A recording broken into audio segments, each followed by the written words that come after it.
اعوذ باللہ من الشیطان الرجیم بسم اللہ الرحمن الرحیم. آیت نمبر 44. انا انزلنا التوراۃ فیہا ھدی و نور. ہم نے تورات نازل کی جس میں ہدایت اور روشنی تھی. حدیث میں آتا ہے اللہ تعالیٰ نے خود اپنے ہاتھ سے تورات لکھی اور وہ تختیوں کی شکل میں آسمان سے نازل ہوئی. عام طور پہ تو 2 تختیاں دکھاتے ہیں، تصویریں جو عام طور پہ بناتے ہیں کہ موسیٰ علیہ السلام نے 2 الواح 2 لوحیں پکڑی ہوئی ہیں، لیکن آگے سورہ اعراف میں بھی ہم جمع پڑھیں گے الواح، اور یہی بات ہم کو ملتی ہے کہ صرف 2 تختیاں نہیں تھیں، صرف 10 کمانڈمنٹس نہیں تھے، اس کے علاوہ بھی اللہ تعالیٰ نے جو کچھ تورات میں نازل کیا وہ تختیوں پر لکھا ہوا تھا. کیا تھا اس کے اندر؟ ہدن تھی، اس کے اندر ہدایت تھی، احکامات، فرائض یعنی شریعت کے احکامات. وہ نور، اور نور تھا اس کے اندر. نور کیا تھا؟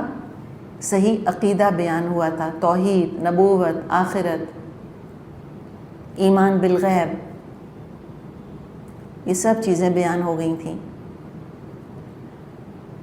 تو ہدن پلس نور مل کر علم الدین بن گیا. یہی تو علم الدین ہے. جیسے جیسے علم بڑھے گا ویسے ویسے اللہ کے دین کی عظمت آشکارا ہوگی. اچھا، آگے ہم دیکھ رہے ہیں کہ 3 طرح کے علم والوں کا ذکر آ رہا ہے. پہلے کون ہیں؟ یحکم بہ النبیون، اسی کے مطابق انبیاء فیصلہ کرتے تھے. الذین اسلموا، جو کہ سب کے سب مسلم تھے. للذین ہادوا، یہودی بن جانے والوں کے لیے. تو سب سے پہلے ذکر آ رہا ہے انبیاء کا. علم والوں میں سر فہرست انبیاء ہیں. بنی اسرائیل میں اللہ تعالیٰ نے ہزاروں انبیاء بھیجے. کلما ہلک نبی خلفہ نبی، جب کبھی ایک نبی دنیا سے اٹھتا، کسی نبی کی موت کا وقت آ جاتا، اس کی جگہ ایک اور نبی آ جاتا. نبوت کا تار ٹوٹا ہی نہیں ان کے ہاں. ایک وقت میں ایک نبی تو تھا ہی، بعض دفعہ 2، بعض دفعہ 3 انبیاء بیک وقت ان میں موجود رہے. اچھا، پھر یہاں جو فرمایا کہ الذین اسلموا، کہ سارے انبیاء مسلمان تھے، تو یہاں کیوں کہا اسلموا؟ ظاہر ہے انبیاء تو مسلمان ہی تو ہوتے ہیں، تو یہاں پر ورب آ رہا ہے اسلموا. مراد ہے کہ تورات کے حکم پر عمل کرتے اور کرواتے تھے. یہ وہ تھے کن کے لیے؟ یہودیوں کے لیے. تورات کی شریعت کے مطابق فیصلے کرتے تھے. للذین ہادوا، ان کے لیے جو کہ یہودی بن گئے. اللہ نے یہودی نام نہیں رکھا تھا ان کا، خود ہی نام رکھ لیا انہوں نے اپنا. اچھا، اب دوسری کیٹیگری کون ہے؟ والربانیون. اسی طرح ربانی. ربانی کو عام طور پہ علماء کہا جاتا ہے. کچھ نے کہا اخلاقی تعلیمات دینے والے، بنیادی مطلب ہے رب والے. ربانیون کا علماء مقصد بتاتے ہیں کہ ان کا کام یہ تھا کہ لوگوں کی تربیت کریں، یعنی لوگوں کو بنیادی علوم فراہم کرنے والے، بیسک نالج. اس پہ بھی تھوڑی سی اور بات کریں گے. تو ربانیون کون تھے؟ علماء تھے. کیسے علماء تھے؟ جو ساتھ ساتھ لوگوں کی تربیت کرتے تھے اور ان کو بنیادی علوم فراہم کرتے تھے، یعنی ان کی بیس بناتے تھے، لوگوں کی بنیاد بنایا کرتے تھے. اچھا، اور تیسرے کون ہیں؟ والاحبار، اور احبار بھی. بما استحفظوا من کتاب اللہ، کیونکہ انہیں کتاب اللہ کی حفاظت کا ذمہ دار بنایا گیا تھا. وکانوا علیہ شہداء، اور وہ اس پر گواہ تھے. اچھا، اب تیسری کیٹیگری علم والوں کی کون سی ہے؟ الاحبار. ابھی ہم نے بات کی تھی کہ حبر سیاہی کو کہتے، انک. خوبصورتی اور حسن کے لیے بھی یہ لفظ آتا ہے. اچھا، حبر لفظ اس کا کیا مادہ ہے؟ ہا، با اور را. اسی مادے سے ایک اور لفظ بنتا ہے. تھوڑا سا سوئچ کریں آگے پیچھے, جیسے وہ پزلز نہیں آتے بعض دفعہ, ہا با را حبر ہے اور با ہا را کیا ہے, بحر. بحر کس کو کہتے ہیں؟ سمندر کو کہتے ہیں. یہ جو عربی میں ایک علم ہے کہ ایک ہی روٹ ورڈ ہے لیکن تھوڑا تھوڑا فرق ہے. با ہا را ہوگا یا ہا با را ہوگا, یا جیسے کہ مثال کے طور پہ واو ہا شین ہے وحش وحشی, اسی طرح فا ہا شین ہے فحش. تو ان میں نا ریزمبلنس ہوتی ہے, اور اس کو ایک نام دیتے ہیں, آپ چاہیں تو لکھ لیں, اس کو کہتے ہیں علم الاشتقاق.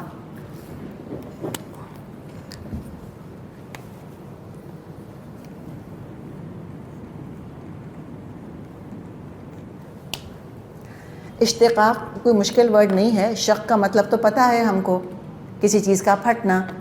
مراد ہے کہ ایک ہی روٹ ورڈ ہے اور اس سے آپ ڈفرینٹ ورڈز بنا سکتے ہیں.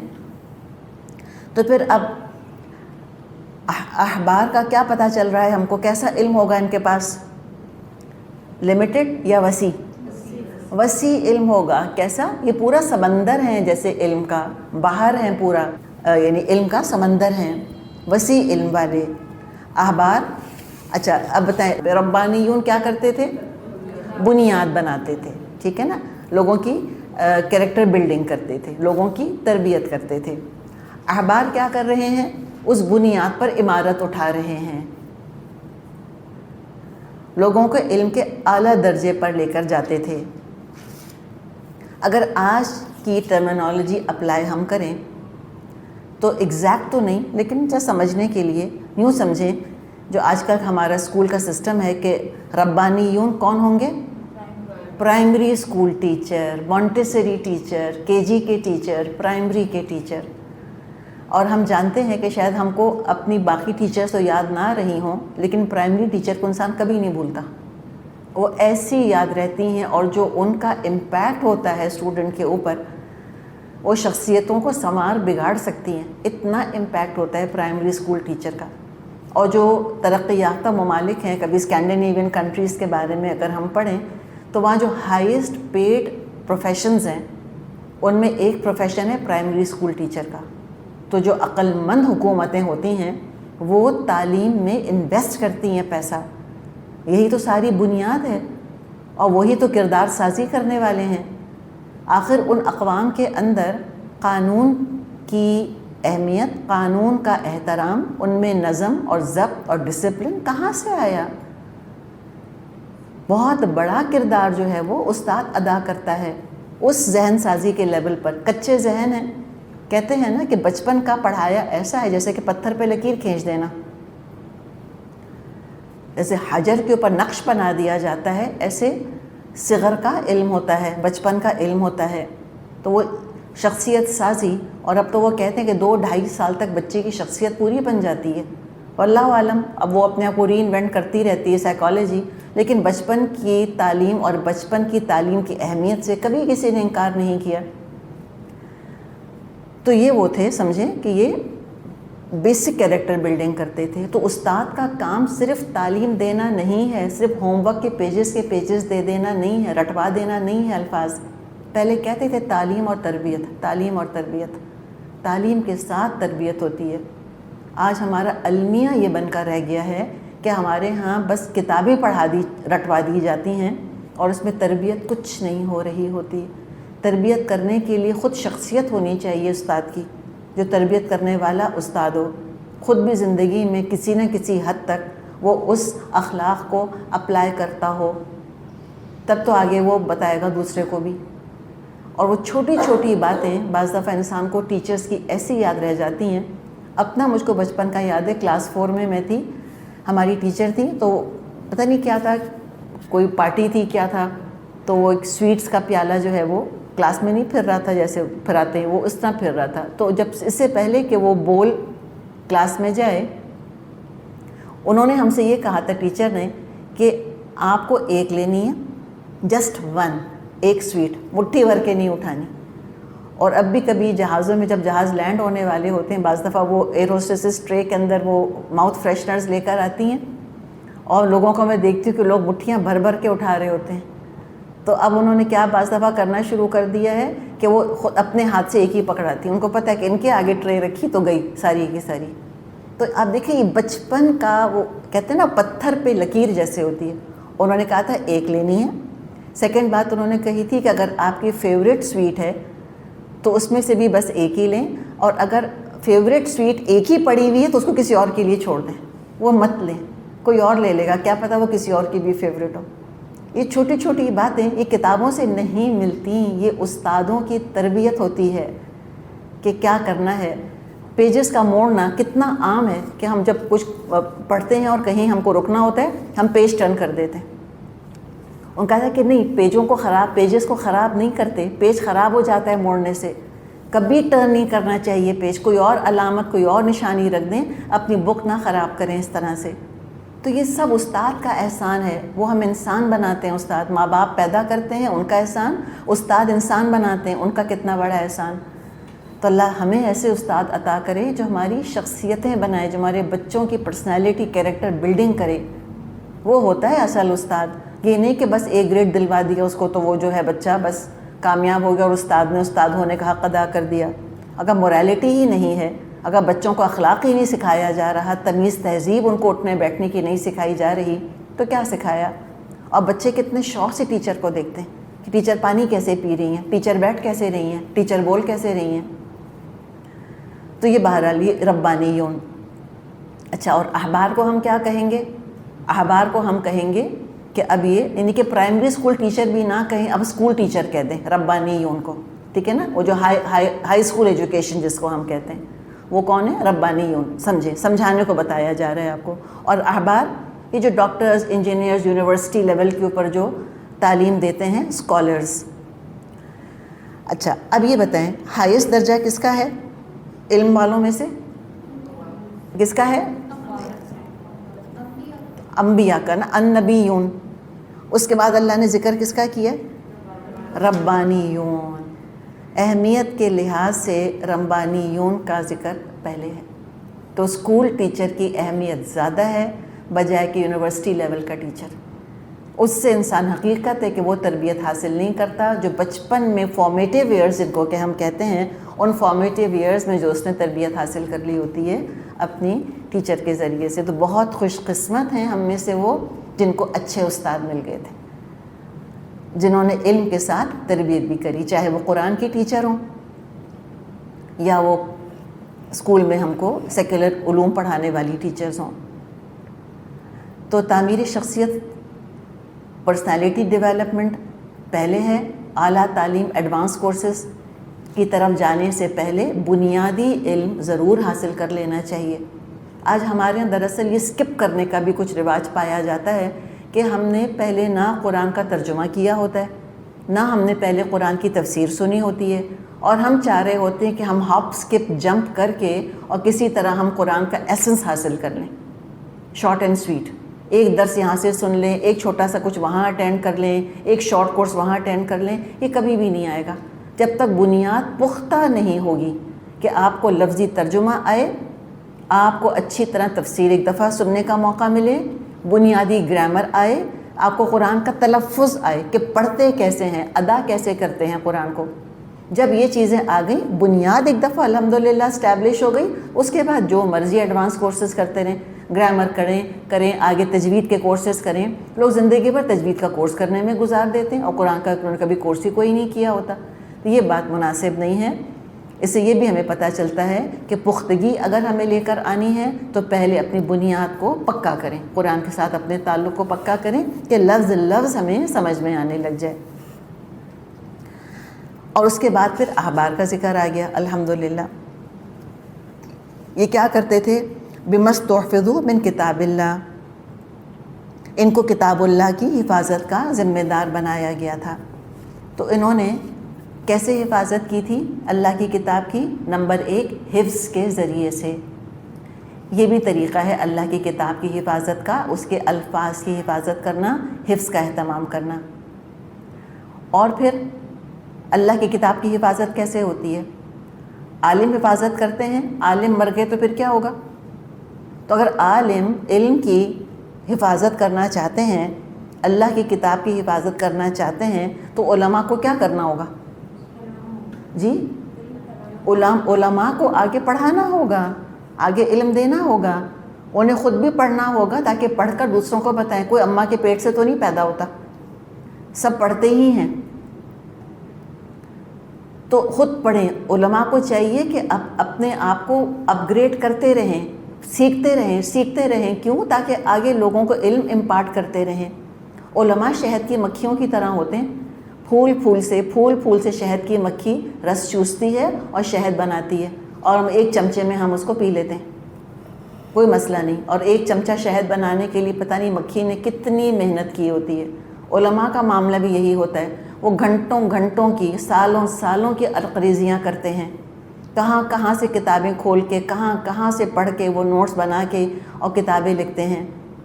لوگوں نے تفاسیر لکھی ہیں، 50 سال لگا دیے انہوں نے، ہم سے 50 مہینے نہیں لگائے جاتے۔ ہم کہتے ہیں لو اتنا لمبا کورس ہم کیسے کریں؟ ہم چاہتے ہیں کہ بس شارٹ اینڈ سویٹ، سوئفٹ، جلدی بس جلدی پڑھاؤ، اور کر بھی سکتے ہیں۔ سارے 50 سال جس نے تفسیر لکھنے میں لگائے، ہمیں اس کو پڑھنے میں 50 سال درکار نہیں ہے، ہم 2-3 سال میں پڑھ سکتے ہیں۔ دیکھیں ان کی محنت کا کتنا میٹھا پھل آگے آ رہا ہے نا۔ تو جو علم کی حفاظت کرتے ہیں، پھر وہ سارا علم جمع کرتے ہیں، اپنے بس پڑھتے، خود علم حاصل کرتے ہیں، اور آگے پھر وہ لوگوں کی سہولت کے لیے اس کو اویلیبل کر دیتے ہیں، آگے علم دیتے رہتے ہیں۔ یہ علم کی حفاظت کا ذریعہ ہے کہ ہم نہ رہیں، علم تو رہے۔ تو علم کی حفاظت کا ایک ذریعہ کیا ہوا؟ حفظ۔ علم کی حفاظت کا دوسرا ذریعہ کیا ہوا؟ تعلیم۔ اور پھر کیسے حفاظت کری انہوں نے علم کی؟ احکامات پر عمل کر کے، خود نمونہ بن کے، جیسے کہ ہم نے پڑھا نا وَكَانُوا عَلَيْهِ شُهَدَاءَ، اور وہ خود اس کے اوپر گواہ تھے، وہ گواہی دیتے تھے اس کے اوپر کہ دیکھو ہمارا عمل گواہی دے رہا ہے۔ یہ نہ ہو کہ يَحْفَظُونَ حُرُوفَهُ وَيُضَيِّعُونَ حُدُودَهُ، الفاظ کی حفاظت کر رہے ہیں اور اس کی حدود ضائع کر رہے ہیں۔ عالم بے عمل، اللہ بچائے، تو خود بھی عمل کرتے تھے، دوسروں سے عمل کرواتے تھے۔ اور کیسے حفاظت کری؟ اللہ کی کتاب کی تحریف سے حفاظت کری، تحریف نہیں ہونے دی۔ اللہ کی کتاب کو بیچ کر دنیا نہیں کمائی، لوگوں کی مزاج دیکھ کر، لوگوں کے تیور دیکھ کے تبدیلیاں نہیں کریں۔ کتنی دفعہ اللہ نے کہا ہے نا، لا تشتروا بآیاتی ثمنا قلیلا، میری آیات حقیر قیمت کے بدلے نہیں بیچنا۔ تو عمل سے گواہی دی انہوں نے، اور قیامت کے دن بھی گواہی دیں گے کہ اللہ ہم نے تیرا پیغام پہنچا دیا تھا۔ فرمائے دیکھو فلا تخشوا الناس واخشون، لوگوں سے مت ڈرو، مجھ سے ڈرو۔ ولا تشتروا بآیاتی ثمنا قلیلا، اور میری آیات کو ذرا سے معاوضے لے کر بیچنا چھوڑ دو۔ دو وجوہات یہاں بیان کی ہیں جو انسان کو اس اعلیٰ مقصد سے ہٹا دیتی ہیں، جو ایک اچھے عالم کو، دیندار عالم کو دنیا دار عالم بنا دیتی ہیں۔ یہ ہے دراصل سمجھنے کی بات۔ کیا دو وجوہات بتائی ہیں؟ خوف اور لالچ۔ دیکھیں کہا نا کہ فلا تخشوا الناس، لوگوں سے نہیں ڈرو، تو خوف کا ذکر آ گیا، واخشون مجھ سے ڈرو۔ دوسرا کیا آیا؟ ولا تشتروا بآیاتی ثمنا قلیلا، تو پہلے میں خوف ہے اور دوسرے میں کیا ہے؟ لالچ۔ خوف اور لالچ یہ دو دراصل فیکٹرز ہیں کہ جو عالم کو بگاڑ دیتے ہیں۔ خوف کا ذکر پہلے اس لیے کیا کہ وہ لالچ سے زیادہ شدید ہے۔ خوف معاشرے کے با اثر لوگوں کا ہوتا ہے، اقتدار والوں کا اثر ہوتا ہے، وہ دباؤ ڈالتے ہیں کہ ہماری مرضی کے حساب سے شریعت میں تبدیلیاں کرو ورنہ تم کو سزا دیں گے۔ کتنی کوشش کر لی خلیفاؤں نے کہ کسی طرح علماء سے فتویٰ دلوا دیں کہ قرآن مخلوق ہے، جیسے کہ مخلوق مر جاتی ہے یا مخلوق میں تبدیلی ہو جاتی ہے۔ اگر کوئی فتویٰ دے دیتا کہ ہاں قرآن مخلوق ہے تو پھر تو ان کے پاس آزادی ہی آزادی تھی، جو مرضی تبدیلیاں کرتے پھرتے۔ لیکن اللہ تعالیٰ نے امام احمد ابن حنبل رحمۃ اللہ علیہ جیسے عالم کو ان کے آگے کھڑا کر دیا۔ انہوں نے کوڑے کھا لیے، پٹ لیے، کہتے ہیں کہ اگر ہاتھی کو بھی ایسے مارا جاتا جیسے احمد ابن حنبل کو مارا گیا تھا، ہاتھی بھی چیخ پڑتا. اتنی سختی، اتنا تشدد انہوں نے اٹھایا، ہل کر نہیں دیا اللہ کا بندہ اپنی جگہ سے. کہتے رہے کہ نہیں، قرآن مخلوق نہیں ہے، اللہ کا کلام ہے، اللہ کا کلام مخلوق نہیں ہو سکتا. آج ہمارے لیے ارریلیونٹ ہیں یہ بحثیں ساری، لیکن ہمیں اندازہ نہیں ہے کہ کس طرح دین کی حفاظت ہو گئی، ورنہ کیا پتہ دین ہم تک پہنچ نہ پاتا اس شکل میں. تو یہ مثالیں گزری ہیں الحمدللہ. اور پھر فتویٰ فروش علماء کی تو کوئی کمی نہیں رہی، لوگوں کے مزاج کے حساب سے، ان کے شوق کے حساب سے تبدیلیاں کرتے رہنا. تو یہ سوشل پریشر اللہ سے دعا کرنی چاہیے، اللہ تعالی ہمیں اس کو برداشت کرنے کی توفیق عطا فرمائے. علم کے ساتھ اعتماد آنا چاہیے اور علم کے ساتھ تقویٰ آنا چاہیے. اسی لیے کہتے ہیں کہ عالموں کو عبادت بھی بہت کرنی چاہیے. یہ نہ پڑھنے پڑھانے میں بزی ہو کے نمازیں اوندھی سیدھی ہونے لگ جائیں، اور یہ بڑا خطرہ ہوتا ہے. فہم کا پیپر سالو کر رہے ہیں اور بس کہا چلو چلو جلدی جلدی نماز پڑھو، فہم کرنا ہے مجھ کو. یہ نہیں ہونا چاہیے. مجھے درس پریپیئر کرنا ہے، او جی عصر کی تو نمازی قضا ہو گئی. نہ، اللہ تعالیٰ ہمیں اپنی پناہ میں رکھے. پھر دوسری چیز کیا ڈسکس کی تھی ہم نے، بتائیں. ایک اور کیا دباؤ آتا ہے، کس چیز کا؟ لالچ کا. جی ہاں، اللہ کے حکم میں لوگوں کی مرضی کے مطابق تبدیلی کرنے کے لیے رشوت لیتے تھے. فتویٰ فروشی، یا حکومت لالچ دیتی تھی کہ ہماری مرضی کے مطابق احکامات بدلو، ہم تم کو اعلیٰ عہدے دیں گے، القابات سے نوازیں گے. اس کی مثالیں بھی ہیں. کیا مثال ہے اس کی؟ اکبر کے دربار میں بڑے بڑے علماء تھے، ابو الفضل اور فیضی. ایسے عالم تھے کہ تفسیر لکھی تھی قرآن کی، اور تفسیر کیسی لکھی تھی؟ تفسیر لکھنے میں ان حروف کا انتخاب کیا تھا جن میں کہ نقطہ نہیں ہوتا، بغیر نقطے کی تفسیر لکھی تھی. سوچیں ذرا آپ کیا درجہ ہوگا وہ. ہم بھی کہاوت نہیں ہے اردو میں کہتے ہیں بے نقط سنائیے. خیر ہم نے تو کبھی سنا بھی شاید نہ ہوگا، ہماری اردو اتنی خراب ہو چکی ہے. بے نقط سنائیے مطلب ہے خوب سنائیے. تو وہ ایسا عالم تھا کہ اس نے کوئی بے نہیں استعمال کیا، تے استعمال نہیں کیا، تے استعمال نہیں کیا، تو استعمال کیا، زوئی نہیں استعمال کیا، ہا استعمال کیا، خواہ نہیں استعمال کیا. امیجن کریں. اور تفسیر لکھی ہے پوری، کوئی چھوٹا سا آرٹیکل نہیں لکھا صرف. کس علم کا وہ کس درجے کا عالم ہوگا. اور انہوں نے مل کر اکبر کو کیا سکھایا تھا، کس چیز میں اس کی مدد کی تھی؟ دین الہی بنانے میں. اکبر نے کہا تھا ٹھیک ہے اب تم میری مدد کرو، ہم ایک نیا دین بناتے ہیں. اسلام کا زمانہ چلا گیا اور قرآن سے دلیلیں نکالیں کہ اسلام کا زمانہ 1000 سال کا زمانہ تھا، اب وہ زمانہ چلا گیا، اب نیا زمانہ آ گیا ہے، نعوذ باللہ. تو یہ لالچ، ذرا درباری بننا، مرات ملنا، القاب ملنا، دنیا کی عزت، یہ بھی انسان کو بہت ٹیمپٹ کرتی ہے.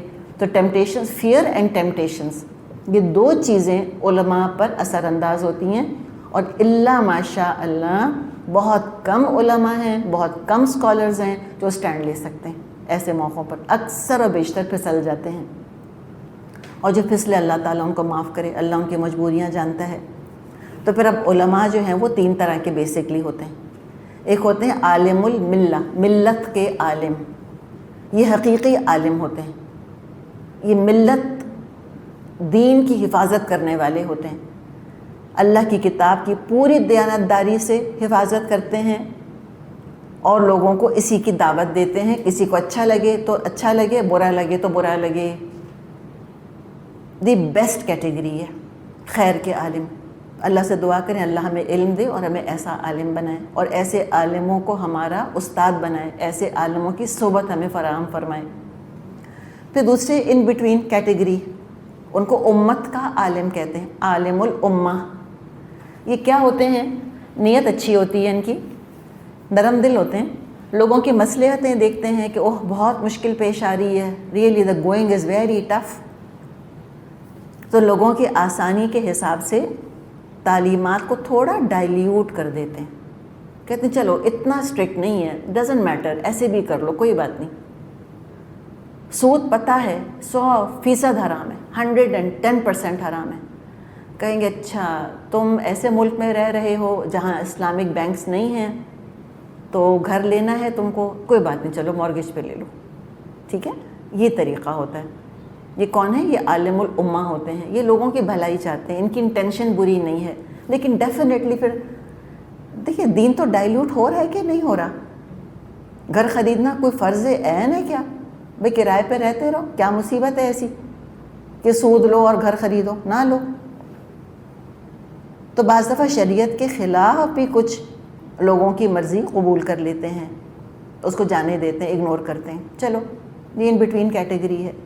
بدترین علماء سو جن کو کہا جاتا ہے، دین بیچ کر دنیا کھانے والے، یہ حکومت کے علماء ہوتے ہیں جو حکومت کے زیر اثر ہوتے ہیں، ان کے اشاروں پہ چلنے والے، ان کے اشاروں پہ ناچنے والے، کٹ پتلی اسکالرز، پپٹس، عالم الدولہ ان کو کہتے ہیں۔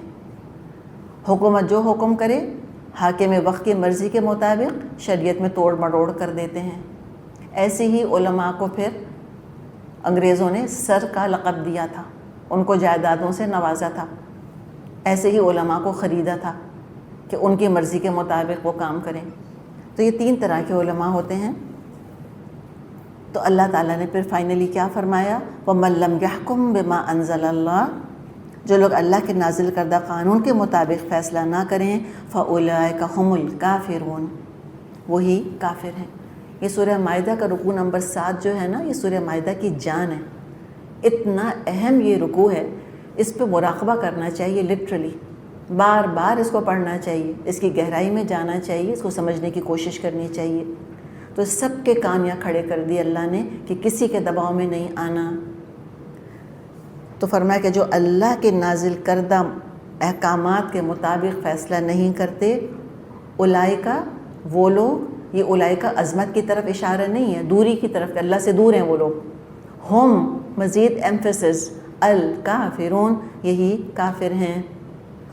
اب اس لفظ کو بھی سمجھ لیں ہم کہ یہاں کافر سے کیا مطلب ہے۔ کفر کے بھی درجے ہیں، ہر کفر ایک درجے کا نہیں ہے۔ اللہ کے قانون کو غلط سمجھنے والا پکا کافر ہے، پکا کافر، وہ 1.25 لاکھ دفعہ بھی کلمہ پڑھتا رہے بیٹھا ہوا، لیکن جو یہ گمان رکھتا ہے، جو یہ خیال کرتا ہے، جو یہ کہتا ہے کہ اللہ کا قانون بیربیرک، اللہ کا قانون غلط ہے، یہ تو ہیومینٹی کے خلاف ہے، نعوذ باللہ، اینٹی سیمیٹک ہے، نعوذ باللہ، وہ پکا کافر ہے اللہ کی نظر میں۔ سیکنڈ، جو اللہ کے قانون کو غلط اور حقیر اور بیکار سمجھ کر چھوڑ دے، وہ بھی اللہ کی نظر میں پکا کافر ہے۔ ذرا غلط تو سمجھ رہا ہے نا، بعض لوگ اس کو بالکل کہتے ہیں کہ نہیں، اس کو کوئی ویلیو نہیں ہے، دیر انڈیفرنٹ، دے ڈونٹ کیئر، ایسی حقارت ہے، نعوذ باللہ، لگتا ہے کوئی ردی پیپر ہے جیسے، نعوذ باللہ، اللہ کی کتاب نہیں ہے۔ تو سمجھے کہ وہ غلط کہنے والا، حقیر سمجھنے والا ایک ہی کیٹیگری ہے۔ تو یہ تو پھر پکے کافر ہیں اللہ کی نظر میں۔ دنیا میں ہم کچھ بھی ان کو سٹیٹس دیں، قانون الگ ہے، حقیقت الگ ہے۔ قانونی مسلمان ہو سکتے ہیں، حقیقی کافر ہیں۔ اچھا، پھر کچھ کم درجے کا کفر ہوتا ہے، شریعت کے خلاف فیصلہ کر رہا ہے تو اس کا وہ فیصلہ کفر ہے، وہ پورے کا پورا کافر نہیں ہے۔ نماز پڑھتا ہے، عزت کرتا ہے، لیکن کہہ رہا ہے کہ بھائی میں بڑا مجبور ہوں، بھائی میں بڑا پریشان ہوں، بھائی مجھ کو تو سود لینا ہی ہے، میں کیا کروں، فلاں بچہ میرا بڑا محتاج ہے، میں اس کو زیادہ دوں گا وراثت، میں اسلام کے قانون وراثت کو فالو نہیں کروں گا، یہ کہہ رہا ہے۔ ایک حکم زندگی میں اس کا شریعت کے خلاف ہے، تو اس پہ کیا فتویٰ لگے گا؟ وہ جو اس کا فیصلہ ہوگا، that will be کفر، not the entire person۔ سمجھ آ رہی ہے آپ کو بات؟ اسی لیے آپ سے کہا ہے نا یہ بہت زیادہ اہم رکوع ہے، سمجھنے کی ضرورت ہے۔ اچھا جی، اب ایک شخص ہے جو کہ شریعت کو حقیر نہیں سمجھتا، دوسرے کے حکم کو اعلیٰ نہیں سمجھتا، جو جان بوجھ کر شریعت کی خلاف ورزی نہیں کر رہا، بس تھوڑا جذباتی ہو کر کچھ شریعت کی خلاف ورزی کر بیٹھا، یہ بھی کفر ہے۔ لیکن ظاہر ہے، آپ مجھے بتائیں پہلے درجے میں اور اس درجے میں کوئی ڈفرینس ہے کہ نہیں ہے؟ ڈیفینیٹلی ڈفرینس ہے، زمین آسمان کا فرق ہے۔ اچھا، اب اس کو کیسے پتہ چلے گا ہم کو کہ یہ بھی کفر ہے؟ انسان ایموشنل ہو کر بعض دفعہ غیر شرعی حرکتیں کر بیٹھے، اس کو بھی کفر کہتے ہیں؟ جی ہاں کہتے ہیں، اور صحیح مسلم میں حدیث ہے، آپ صلی اللہ علیہ وسلم نے فرمایا اثنتان فی الناس، انسانوں میں 2 قسمیں ہیں، ہما بہم کفر، جن میں کہ کفر ہے۔ اور وہ کیا ہے؟ الطعن فی النسب، نسب میں تانا دینا کسی کو کہ تم گھٹیا خاندان کے ہو، مثال کے طور پہ، یہ کیا ہے؟ کفر ہے۔ اور النیاح علی المیت، میت پر نوحہ کرنا، نوحہ سمجھتے؟ ماتم کرنا، کلے پیٹنا، چیخ چیخ کے رونا، ماتم کرنا جس کو کہ ہم کہیں، چیخ چیخ کے رونا، گریبان چاک کر دینا، گالوں پہ تھپڑ مارنا، ہائے میں بھی ساتھ مر جاؤں، اس طرح کی باتیں کرنا، نعوذ باللہ، اس کو نیاح کہا جاتا ہے، جس کو ہم ماتم کہتے ہیں۔ تو یہ ذرا ایموشنل ہو کر انسان یہ کام کرتا ہے نا، تو ان کاموں کو آپ نے کفر کہا۔ یہ کرنے والا کافر ہے؟ کرنے والا کافر نہیں ہے۔ کیا چیز کفر ہے؟ یہ جو اس کا عمل ہے، جو اس کا یہ ڈیڈ ہے نا، اس کو ہم کہیں گے یہ اس نے کفر کیا ہے یہاں پر۔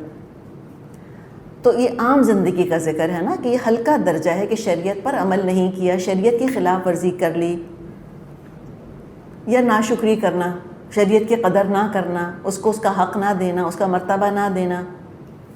تو یہ دراصل کافروں والا ہی طریقہ ہے، تو کفر کے درجے ہیں۔ اور پلیز پلے باندھ لیں ایک بات کو، وہ یہ ہے کہ جو کہہ رہا ہے لا الہ الا اللہ محمد رسول اللہ، کسی کو ہم میں سے حق حاصل نہیں ہے کہ ہم اس کو کافر کہیں یا کافر سمجھیں، یہ ہم نہیں کر سکتے، الا یہ کہ اس نے کوئی ایسا کام کر لیا ہے کہ جس سے کہ بالکل اسلام اس کا ختم ہو گیا۔ اور یہ کام پھر اس کو جج کرنا کس کا کام ہے؟ علماء کا کام ہے، اسکالرس کا۔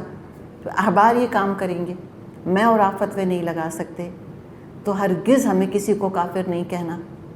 جو کہتا ہے میں مسلمان ہوں، ہم ظاہر پر معاملہ کریں گے، اسلام نے ہم کو یہی سکھایا ہے۔ آگے فرمایا وَكَتَبْنَا عَلَيْهِمْ، اور ہم نے لکھ دیا تھا ان پر۔ کتبنا علی، کتبہ علی کے ساتھ جب آتا ہے مراد ہے فرض کر دیا تھا، شریعت کا ذکر آ رہا ہے، اب عدالتی قوانین کا ذکر آ رہا ہے۔ علیہم کون ہے؟ اس میں ہم کون ہے؟ کس پہ لکھ دیا تھا؟ یہودیوں کے اوپر۔ کس میں لکھا تھا؟ تورات کے اندر۔ کیا لکھا تھا؟ وَكَتَبْنَا عَلَيْهِمْ فِيهَا، تورات میں ہم نے یہودیوں پر یہ حکم لکھ دیا تھا کیا؟ ان النفس بالنفس، جان کے بدلے جان، والعین بالعین، آنکھ کے بدلے آنکھ، والانف بالانف، اور ناک کے بدلے ناک، والاذن بالاذن، اور کان کے بدلے کان، والسن بالسن، اور دانت کے بدلے دانت، والجروح قصاص، اور تمام زخموں کے لیے برابر کا بدلہ۔ یہ جو یہاں پر قانون آ رہا ہے، یہ تورات میں ان کی اپنی کتاب بک آف ایکسوڈس چیپٹر 21، اس میں اب تک یہ حکم ایسے کا ایسا موجود ہے۔ لیکن کیا کیا انہوں نے؟ یا تو سسپینڈ ہی کر دیا، معطل ہی کر دیا ہے اس کو، یا اپنی مرضی کے مطابق اس میں کوئی نہ کوئی چیز ایڈ کر دی ہے۔ تو یہ قصاص کا قانون ہے جو یہاں بیان کیا گیا ہے۔ یہودیوں کے قبیلے جو مدینے میں آباد تھے، ان میں بنو نذیر طاقتور قبیلہ تھا، بڑا قبیلہ تھا، اور بنو قریظہ کمزور تھا۔ بنو نذیر کا قصاص کمزور قبیلے سے تو لے لیتے تھے جیوز، لیکن کمزور قبیلے کا قصاص بنو نذیر سے نہیں لیتے تھے، ان کا قصاص کا حق ختم کر دیا تھا، بس دیت ادا کر دیا کرتے تھے، بلڈ منی۔ اسلام نے آ کر پھر ان کے کرمنل لا کو تازہ کیا اور کہا کہ جوان نے، یعنی مطلب کیا ہے کہ جوان نے بچے کو قتل کیا، تو بچہ کمزور ہے کہ جوان؟ جوان تو کما رہا ہوگا، وہ کتنے لوگوں کو سپورٹ کر رہا ہوگا، بچہ تو بچہ ہے، وہ تو خود لائبلٹی ہے، بچہ تو ایسٹ نہیں ہے۔ تو ایک سمجھے کہ ایک ایسٹ نے ایک لائبلٹی کو نقصان پہنچا دیا، تو کون قتل ہوگا؟ کہ جوان کو قتل کریں گے بچے کے بدلے میں؟ 100% قتل کریں گے، بالکل قتل کریں گے۔ یہاں کمزور اور طاقتور کو نہیں دیکھا جائے گا، قاتل قتل کیا جائے گا۔ عقل مند نے پاگل کو قتل کر دیا، جینیس تھا، ڈسکوریز کر رہا تھا، انوینشنز کر رہا تھا، مثال کے طور پہ ویکسینیشن دریافت کر رہا تھا، اس نے ایک پاگل کو قتل کر دیا، تو کیا وہ جینیس قتل کیا جائے گا؟ 100% قتل کیا جائے گا۔ یعنی اگر فیصلہ یہی ہوتا ہے، خاندان والے دیت لینے پہ تیار نہیں ہوتے، تو اس کو عقل مند کو قتل کیا جائے گا پاگل کے بدلے۔ مرد نے عورت کو قتل کیا تو مرد قتل کیا جائے گا۔ بخاری میں واقعہ موجود ہے، ایک شخص نے ایک لڑکی کا سر پتھر سے کچل دیا، تھوڑی جان اس لڑکی میں باقی تھی، اس نے اس شخص کا نام بتایا اور مر گئی، تو آپ صلی اللہ علیہ وسلم نے اس لڑکی کے بدلے اس شخص کو اسی طرح قتل کرایا تھا جیسے اس نے اس لڑکی کو قتل کیا تھا، پتھر سے کچل کے، اور اس شخص نے پھر اعتراف بھی کیا تھا۔ یہ بخاری میں موجود ہے۔ اور یہاں پر ہم دیکھتے ہیں کہ 4 باڈی پارٹس کا ذکر کیا جا رہا ہے، تو ایگزاسٹیو لسٹ تو نہیں دی اللہ تعالیٰ نے یہاں پر پوری، 4 کا ذکر کر دیا کہ جان کے بدلے جان، اور ابھی یہ ڈسکس کر لیا ہم نے، پھر آنکھ کے بدلے آنکھ، ناک کے بدلے ناک، اور کان کے بدلے کان، اور دانت کے بدلے دانت۔ تب سارے اعضاء کا ذکر نہیں ہے، لیکن اس کا اطلاق، اس کا امپلیمنٹیشن تمام باڈی پارٹس پر ایسے ہی ہوگا کہ کسی نے اگر کسی کا کوئی باڈی پارٹ کاٹ دیا، کان کاٹ دیا تو موجود ہے، دانت توڑ دیا موجود ہے۔ دانت کتنے ہوتے ہیں؟ 32۔ ہر دانت کا الگ الگ ہمیں ذکر ملتا ہے، ہر دانت کی دیت الگ الگ ہے۔ انگلیاں، ہر انگلی کی دیت الگ ہے۔ اوبویسلی اب ہم پورا فقہ تو نہیں کر سکتے دیت کا بیٹھ کے یہاں پر، آپ کو انٹرسٹ اگر ہے تو آپ کتابیں کھول کے دیکھ لیں، پڑھ لیں اس کے اندر۔ تو یہ سب ایسے پاؤں ہے، پاؤں کی انگلیاں، ہاتھ کی انگلیاں، یہ ساری چیزیں سب کا الگ الگ ذکر آتا ہے۔ اور پھر فرما دیا والجروح قصاص، جرح زخم کو کہتے ہیں، یعنی کہ زخم لگایا ہے، کوئی باڈی پارٹ کاٹ نہیں دیا، ڈسکنیکٹ نہیں کہ ڈس ممبر نہیں کیا، کیا کیا؟ زخم لگایا تو قصاص ہوگا، ہڈی توڑی ہے تو قصاص ہوگا۔ یہ قانون تھا، اور ہمیں اس کے بارے میں اتنا خوبصورت واقعہ سیرت میں ملتا ہے قصاص کے بارے میں۔ آپ صلی اللہ علیہ وسلم کا آخری وقت تھا، آپ کو اندازہ تھا دنیا سے جانے کا وقت آ گیا ہے۔ آپ مسجد نبوی تشریف لائے، آپ نے لوگوں سے خطاب کیا اور لوگوں سے فرمایا کہ کوئی تمہارا حق مجھ پہ بنتا ہے تو ابھی لے لو، ابھی دینا بہتر ہے میرے لیے، بجائے کہ آخرت میں مجھ کو اس کا بدلہ دینا پڑے۔ تو ایک شخص اٹھا، کچھ اس نے پیسوں کی بات کی، آپ نے کہا اچھا کب تم نے لیے تھے؟ تھوڑے آپ نے یعنی کہ تحقیق کی، پھر اس سے کہا اس کو اس کا پیسہ دلوا دیا۔ ایک شخص اٹھا، اس نے کہا کہ آپ نے اپنا نیزہ چبویا تھا مجھ کو پیٹ میں، ایسے آپ صلی اللہ علیہ وسلم صفیں درست کرواتے تھے نا، تو ایک نیزے سے کراتے تھے، تو کیا پتہ بعض دفعہ کچھ طرح سا کچھ اس کو ہلکا سا کچھ لگ گیا ہو، تو اس نے کہا میں قصاص لینا چاہتا ہوں۔ سوچیں ذرا کیا کھلبلی مچی ہوگی لوگوں میں نا کہ یہ اللہ کے رسول سے قصاص لینا چاہ رہے، لیکن آپ نے کہا کہ نہیں، کوئی کچھ نہیں کہے گا اس کو، یہ اس کا حق ہے کہ یہ بدلہ لے سکتا ہے۔ تو آپ نے پوچھا کیا ہوا تھا؟ اس نے کہا اچھا ایسا واقعہ ہوا تھا، میرے پیٹ میں اس طرح نیزے کی انی جو ہے وہ چبھ گئی تھی۔ آپ صلی اللہ علیہ وسلم اس کے پاس تشریف لے گئے، یا وہ آیا، آپ نے اپنا کرتا اٹھایا، پیٹ کھولا کہ تم بدلہ لے لو، چبا دو مجھ کو۔ اس نے چھپ کے پیار کر لیا، اس نے کہا مجھے کوئی بدلہ نہیں چاہیے تھا، میں صرف آپ کو چومنا چاہتا تھا۔ یعنی کہ خوبصورت سے واقعات ہم کو اس طرح کے ملتے ہیں چھوٹے چھوٹے، لیکن اس میں دیکھیں کہ آپ صلی اللہ علیہ وسلم کتنے پرٹیکولر تھے کہ اگر قصاص ہے تو قصاص ادا کرنا ہوگا۔ پھر کیا ہے؟ فَمَن تَصَدَّقَ بِهِ فَهُوَ كَفَّارَةٌ لَهُ، پھر جو قصاص کا صدقہ کر دے وہ اس کے لیے کفارہ ہے، یعنی معاف کر دے، نہ بدلہ لے نہ دیت لے، کہہ دے میں نے تم کو معاف کیا۔ عبادہ بن صامت رضی اللہ عنہ سے روایت ہے، آپ صلی اللہ علیہ وسلم نے فرمایا جس شخص کے جسم پر کوئی زخم لگایا جائے پھر وہ اس کو معاف کر دے تو جتنا اس نے معاف کیا ہوگا اللہ اتنے ہی اس کے گناہوں کا کفارہ بنا دے گا، اللہ اتنا ہی گناہوں کا کفارہ بنائے گا۔ مسند احمد میں یہ موجود ہے، ٹھیک ہے۔ تو جو صدقہ کر دے گا اس کے لیے کفارہ ہے۔ پھر فرمایا فَمَن لَّمْ يَحْكُم بِمَا أَنزَلَ اللَّهُ فَأُولَٰئِكَ هُمُ الظَّالِمُونَ، جو لوگ اللہ کے نازل کردہ قانون کے مطابق فیصلہ نہ کریں وہی ظالم ہیں۔ اچھا یہاں کیا کہا ہے؟ کافر نہیں کہا، یہاں کیا کہا ہے؟ ظالم کہا ہے، کہ قرآن اور حدیث کا انکار تو نہیں ہے لیکن اس کے مطابق فیصلے بھی نہیں کرتے، تو عدل تو نہیں ہوگا، ظلم ہی ہوگا، تو کہا کہ پھر وہ ظالم ہیں۔ پھر آگے فرمایا وَقَفَّيْنَا عَلَىٰ آثَارِهِمْ بِعِيسَىٰ ابْنِ مَرْيَمَ مُصَدِّقًا لِمَا بَيْنَ يَدَيْهِ مِنَ التَّوْرَاةِ وَآتَيْنَاهُ الْإِنْجِيلَ فِيهِ هُدًى وَنُورٌ ومصدقا لما بین یدیہ من التوراۃ وہدی وموعظۃ للمتقین۔ پھر ہم نے ان پیغمبروں کے بعد مریم علیہ السلام کے بیٹے عیسیٰ علیہ السلام کو بھیجا۔